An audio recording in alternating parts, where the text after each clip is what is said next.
দৃষ্টিটা যেন আলো চেপে এলো। এখানে আলো নেই, আশপাশ থেকে ছিটকে আসা আলো যেটুকু দেখা যাচ্ছে আর কি। সাইমা ওর খুব কাছে, কেমন সুন্দর একটা গন্ধ আসছে। পা থরথর করে কাঁপছে বাবু। ওর পেটের ভেতরে এক অ্যাকোরিয়ামের মাছ ছটফট করছে। শ্যামের বাড়ির দরজার সামনে দাঁড়িয়ে বাবু পাঞ্জাবির হাতায় মুখ মুছে তাকালো সাইমার দিকে। দেখলো সাইমা ওর দিকে তাকিয়ে রয়েছে স্থিরভাবে। হঠাৎ কি হলো বাবুর, ও নিজেও বুঝতে পারলো না।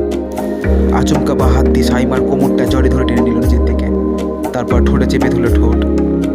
নরমে ডুবে গেল একদম। শরীর অবশ হয়ে এলো যেন। সাইমা এক মুহূর্তের জন্য থমকে গেল, তারপর এক ধাক্কায় সরিয়ে দিল বাবুকে। আচমকা থাপ্পড় মারল জোরে। নড়ে গেল বাবু, হাত থেকে ছাতাটা পড়ে গেল। ও তাকিয়ে রইল সাইমার দিকে, চোখ সরাতে পারছে না বাবু। সাইমা ভিজে উঠছে, ভাবছে আলো দেখতে পাচ্ছে, জলের ফোঁটা টপ টপ করে পড়ছে ভুরু আর ঠোঁট থেকে। বাবুর কষ্ট হচ্ছে খুব। ওর শ্বাসে এখনো সাইমার বাষ্প লেগে রয়েছে। সাইমাও এবার হঠাৎ এগিয়ে এলো ওর দিকে। আচমকা দু হাত দিয়ে টেনে ধরলো বাবুকে, তারপর ঠোঁট ডুবিয়ে দিল বাবুর ঠোঁটে। দাঁত দিয়ে আলতো করে কামড়ে ধরলো বাবুর জিভ। সময় থমকে গেল ওই ছোট্ট আবছায়া গলিতে। এক মহাবিশ্বের সঙ্গে মিশে গেল অন্য মহাবিশ্ব। লক্ষ কোটি নক্ষত্রের মৃত্যু আর জন্ম হলো একই সঙ্গে।